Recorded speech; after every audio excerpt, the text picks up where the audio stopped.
In the history of warfare, death usually wears a uniform. It comes with artillery thunder, dive bombers screaming, and the weight of armor.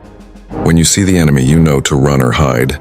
But in the occupied streets of Haarlem in 1943, death looked different. It didn't look like a soldier. It looked like a schoolgirl, 14. Dark hair in long braids that swung as she pedaled through afternoon shadows. To German sentries at checkpoints, she was invisible, harmless. A child running errands for her mother. They waved her through without a thought. They didn't check the wicker basket on her handlebars. That mistake would cost them dearly. Beneath a rag, tucked between groceries and books, lay a loaded FN Browning pistol, and the girl with the braids knew exactly how to use it. Her name was Freddy Oversteegen. She was not riding home to play with dolls. She was hunting. This was no legend. It was the classified, violent reality of the Dutch resistance. While the Allies prepared for Normandy, 3 teenage girls waged a private war in the shadows. No tanks, no battalions. They fought with seduction, deception, bicycles, and a courage that terrified even the Gestapo. They were the girls who laughed at death, luring Nazis into the woods and ensuring they never walked out. But to understand how a child becomes an assassin, you must start before the first gunshot. You must start with hunger.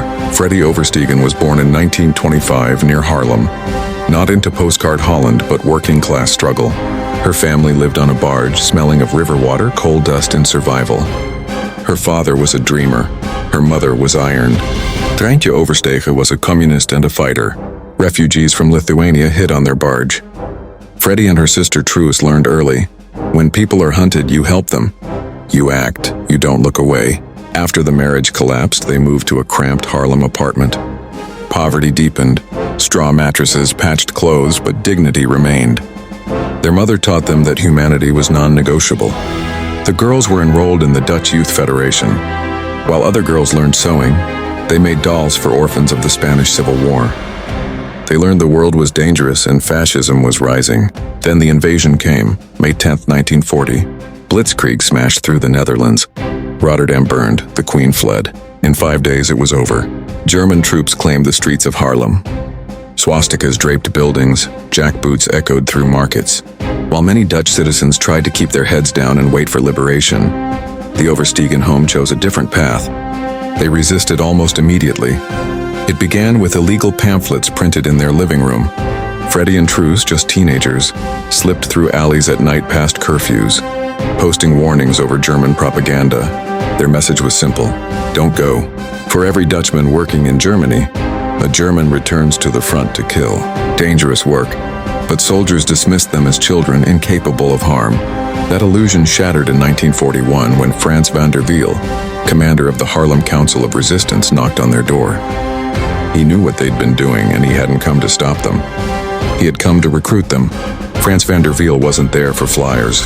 He needed couriers, scouts, and fighters, people the Germans would overlook. He looked at the girls, barely teenagers, and saw what the enemy could not resolve.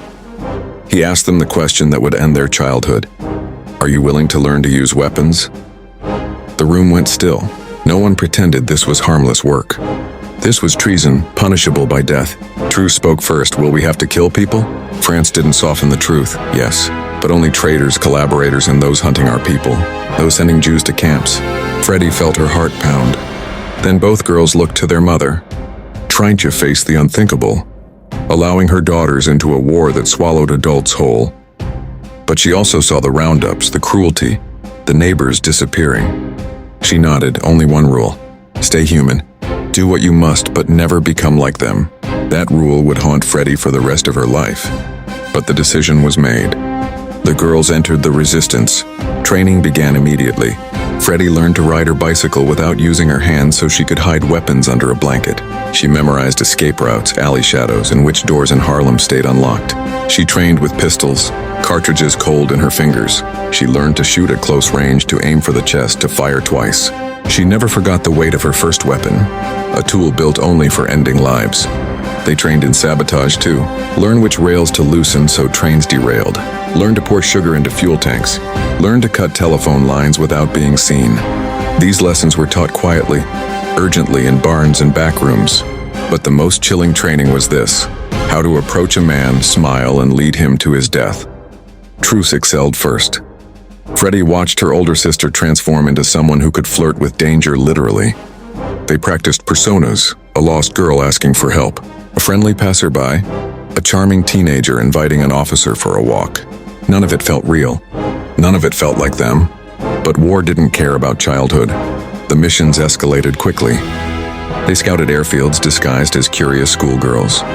They delivered weapons hidden in doll carriages. They smuggled ration cards and papers to Jewish families hiding in attics and cellars. Every errand had stakes. A wrong turn meant interrogation, torture, or execution. Yet they kept going.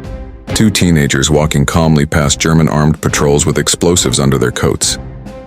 Then came the night Freddy received her first kill order.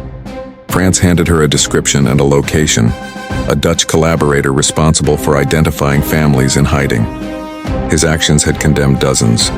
Freddy felt her hands shake. She was 14, but she nodded. Orders weren't suggestions. She followed him for days, learning his routine, waiting for the right street, the right shadow, the right distance. When the moment came, she raised the pistol with both hands. 2 shots, the man collapsed. Freddy didn't wait to watch him die. She ran until her lungs burned. That night, she didn't sleep. She stared at the ceiling and wondered who she was now. But the resistance had no room for doubt. The next morning, another assignment awaited. Freddy learned quickly that in war, grief is a luxury. Action was survival. And so she kept riding, kept watching, kept fighting. Soon, she and Truus were paired with a third girl, Hannie Schaft. Older, brilliant, fiery-haired, and fearless. Hannie was studying law before the war. Now she studied German patrols, escape routes, and enemy habits. Together, the three became one of the most effective assassination units in the Dutch resistance. They were ghosts on bicycles, shadows in alleyways, and smiles that hid weapons. The Germans had no idea who they were hunting. Hannie and Truus often lured targets while Freddy provided cover. The pattern was simple: distract, isolate, execute, vanish. Freddy, small, quiet, underestimated, was the perfect lookout. No one questioned a child. Sometimes they posed as sweethearts out for a walk and asked an officer to join them. Sometimes they pretended to be lost. Sometimes they simply followed a man home, waiting for a dark corner to swallow him whole. But not all missions were clean. One night, a target didn't fall after the first shot. He screamed. Freddy froze. Truus stepped in, finishing the job. They dragged the body off the path and ran, uniforms flashing behind them. The girls learned something crucial that night. Hesitation kills. And Freddy vowed never to freeze again. The next mission proved it. A known Nazi officer exited a cafe. Freddy fired before he saw her face. He dropped instantly. Their work expanded beyond assassinations. They delivered stolen IDs to Jewish families, moved weapons across checkpoints, and ferried explosives inside loaves of bread. The stakes rose every week. Freddy's bicycle became both shield and weapon. She learned to ride with a gun tucked into her waistband and messages hidden under her skirt. She memorized which bridges were watched and which alleyways echoed too loudly. Sometimes she hid fugitives in abandoned sheds while patrols searched nearby. Sometimes she slept on floors with refugees, listening to boots marching outside. Freddy became fluent in fear, but mastered it rather than succumbed. The Gestapo began hunting an unidentified trio of female assassins. Rumors spread of the red-haired girl and the sisters. Soldiers were warned, be wary of young women offering help. They didn't know how young these girls actually were. Freddy, Truus, and Hannie adapted. They changed clothes constantly, altered hairstyles, and switched identities. Freddy sometimes wore her hair loose, sometimes in tight braids, sometimes tucked under a cap. Then came the mission that nearly killed them. A collaborator was scheduled to meet a German officer near a canal. Freddy positioned herself behind a tree while Hannie and Truus approached the man with a fabricated request. The shot rang out, but the officer wasn't alone. 2 soldiers emerged from the shadows. Freddy shouted a warning. Bullets tore through the grass as the girls sprinted toward the canal, hearts pounding like drums. They dove behind a retaining wall as bullets cracked overhead. Truus pulled Freddy down as chips of brick stung their faces. Hannie returned fire, covering their retreat until they slipped into a side alley and disappeared into the night. That escape changed them. They had always known death was close, but now they had felt its breath. Freddy couldn't stop shaking the next morning. Yet when the resistance called again, she didn't hesitate. Fear was real, but so was duty. By 1944, the war intensified. The Germans grew desperate, sweeping neighborhoods, arresting entire families, executing suspects openly. The resistance fought harder. Freddy spent nights scouting rail lines and tracking officer movements. Food was scarce. Freddy often went to bed hungry, her stomach twisting painfully, but she never complained. Hunger became part of the uniform. Everyone fighting in the shadows wore it. The girls began targeting high-ranking collaborators, men whose arrests would cripple local Nazi operations. They studied routines, movements, and habits. Freddy sometimes spent hours pretending to read while watching a target's window. Some missions required patience. They'd follow a man for days, waiting for the moment he was alone. Freddy's ability to blend in made her invaluable. A child sitting on a bench attracted no suspicion. But Hannie's red hair became a liability, too recognizable. The Germans posted notices with descriptions matching her. She dyed it darker, but the danger never lifted. Freddy worried constantly, yet never voiced it. Then one winter night, the three ambushed a convoy transporting confidential documents. They blocked the road with a fallen tree. When the truck stopped, the girls struck swiftly.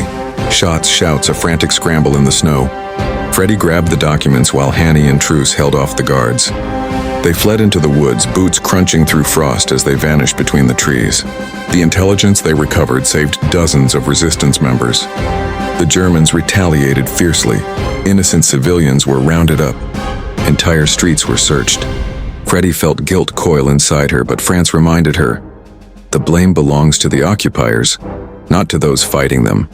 In early 1945, as Germany collapsed, danger peaked. Cornered enemies were unpredictable. Hannie was captured during a checkpoint search. Freddy and Truus waited all night for news, dread tightening like a fist. They learned the truth days later. Hannie had been executed in the dunes of Overveen. Her last words were, "I shoot better." Freddy collapsed when she heard it. Hannie was more than a comrade, she was family. Truus held Freddy as she cried, the war suddenly feeling heavier than ever. But even in grief, they kept moving. The resistance needed them. And Hannie would have hated to see the fight stop because of her death.